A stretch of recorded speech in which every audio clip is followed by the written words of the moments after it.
तो स्वागत है आपका हमारे यूट्यूब चैनल में। दोस्तों आज हम पढ़ने जा रहे हैं मेडिसिनल केमिस्ट्री की 4th यूनिट आ गई है दोस्तों हमारी। तो इसका फर्स्ट टॉपिक दे रखा हम हमारे सिलेबस में एंटी फंगल एजेंट, मतलब फंगस के अगेंस्ट में जो हमारे ड्रग्स वर्क करते हैं उनको अपन बोलते हैं एंटी फंगल ड्रग या एंटी फंगल एजेंट। दोस्तों इंट्रोडक्शन देखते हैं। Anti fungal agent, fungal infection are caused by microscopic organism that can invade the epithelium tissue. The fungal kingdom consist of yeast, mould, rust and mushroom. ये fungals kingdom में आते हैं जो हमारे fungus से जुड़ी हुई डिजीज कोज करते हैं। Fungi are heterotrophic in nature and that is they obtain nutrient from environment, मतलब हिट्रोट्रोपिक इन नेचर होते हैं और जो अपना ये न्यूट्रिएंट प्राप्त करते हैं वो एनवायरनमेंट से लेते हैं। डिजीज कोज बाय फंगी कौन कौन सी है? सुपरफेशियल इन्फेक्शन ऑफ स्किन बाय डर्मेटोफाइटिस, मतलब ये हमारा फंगस है, इसके द्वारा ये डिजीज होती है। सुपरफेशियल इन्फेक्शन हो जाता है हमारी स्किन पर। इसके बाद सेकंड इसमें systemic infection caused by the inhalation of spore and cause fungal pneumonia, मतलब सिस्टेमिक इन्फेक्शन किसके लेने से? इनहेलेशन, अगर हम गलती से भी इनहेल कर लेते हैं स्पोर तो यह कोज करता है हमारा फंगल न्यूमोनिया।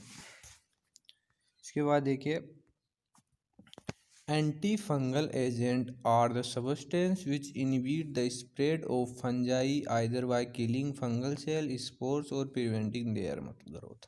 मतलब मेनली जो हमारी एंटीबायोटिक वर्क करती हैं वो इनका मैकेनिज्म हो गया, मतलब या तो ये फंगस को पूरी तरीक़ा से हटा देंगे या किल कर देंगे या फिर उसकी ग्रोथ को स्टॉप कर देंगे, जिससे हमारी जो भी डिजीज़ होगी फंगस से वो क्योर हो जाएगी। तो आगे क्या है? Anti fungal that kill fungi are called as fungicide, यही मैं बोल रहा था अभी। और then those inhibit their growth called as fungistatics. आगे general mechanism of action of anti fungal agent क्या है? Inhibition of cell wall formation, मतलब सेल वॉल के फॉर्मेशन को इनहिबिट कर देंगे बैक्टीरियल सेल में। And anti fungal agent interfere with various step in fungal cell wall synthesis. Second क्या है? सेल मेम्ब्रेन डिस्ट्रप्शन, मतलब सेल मेम्ब्रेन को डिस्टर्ब करते हैं। Anti fungal agent disturb cell membrane either by binding to steroid forming spore and making the membrane to become leaky और inhibiting ergosterol biosynthesis, मतलब ये cell membrane को rupture कर देंगे जिससे वहाँ पर क्या बोलते हैं इसको, एर्गोस्ट्रोल को बायोसिंथेसिस को इनहिबिट कर देंगे, जिससे क्या जो बैक्टीरिया की सेल वाल है मेम्ब्रेन वो लीकेज हो जाएगा उसमें और रप्चर हो जाएगी, जिससे बैक्टीरिया ग्रो नहीं कर पाएगा। उसके बाद थर्ड से हमारा मैकेनिज्म कैसे एक्ट करता है हमारा anti fungal agent? Inhibition of cell division, मतलब सेल डिवीजन नहीं होने देगा। कैसे नहीं होने देगा?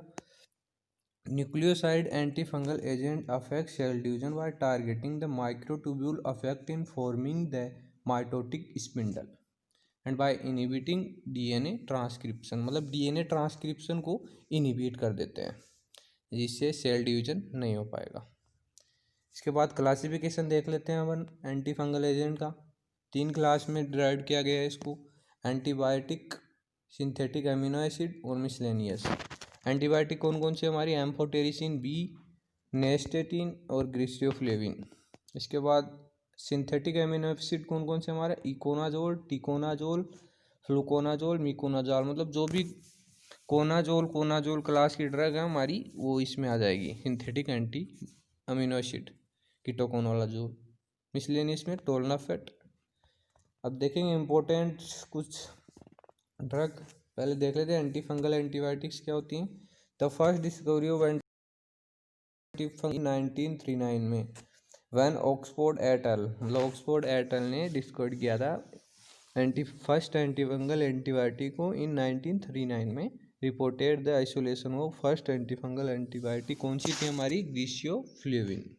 ये फर्स्ट एंटीबायोटिक थी हमारी एंटीफंगल।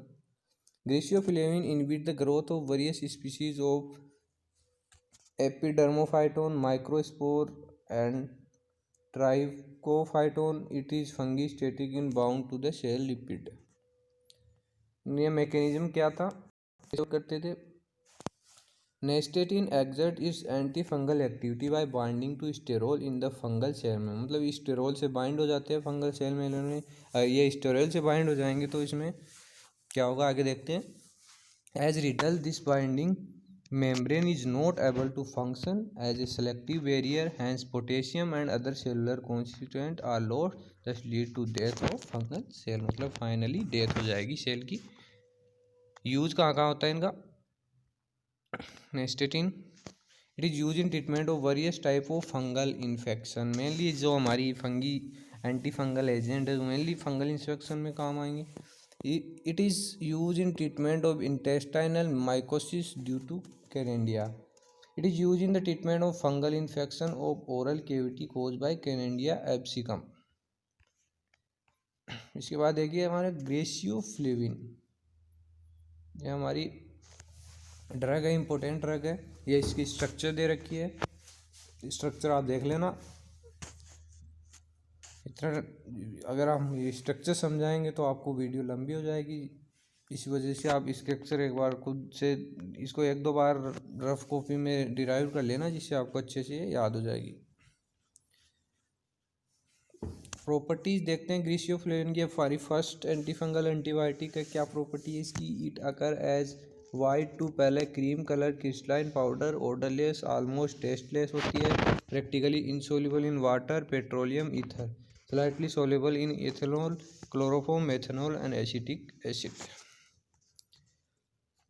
मैकेनिज्म ऑफ एक्शन क्या होता है? It inhibit fungal cell mitosis and nucleic acid synthesis by binding to and interfering with the function of spindle and cytoplasmic microtubule by the alpha and beta tubulin.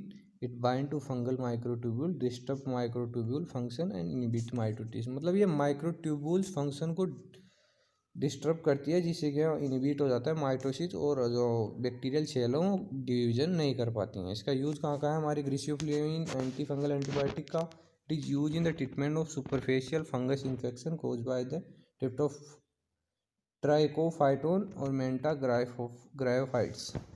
It also use in treatment of ringworm infection of the skin, hair and nail. मतलब ringworm के द्वारा जो infection होती है skin, hair और nail में, वहाँ भी ग्रीसियोफ्लुविन एंटीबायोटिक यूज में होती है। सिंथेटिक एंटीफंगल एजेंट में देखते हैं अपन कोट्रिमाजोल। ये इसकी स्ट्रक्चर है कोट्रिमाजोल की। इसका मैकेनिज्म क्या है?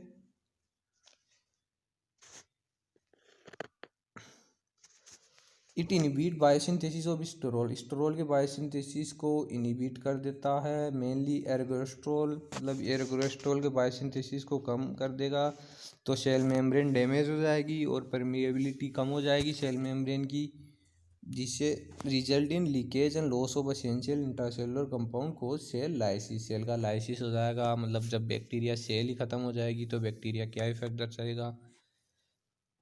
इसके अलावा इसकी यूज क्या है? It is used in treatment of topical fungal dermatophytes and yeast infection. It is also used in treatment of vulvovaginal and mucocutaneous carinitis। तो दोस्तों कैसी लगी हमारी वीडियो? अगर वीडियो अच्छी लगी तो वीडियो को लाइक करो और चैनल को सब्सक्राइब कर दो। मिलते हैं नेक्स्ट वीडियो में नए टॉपिक के साथ। थैंक यू दोस्तों।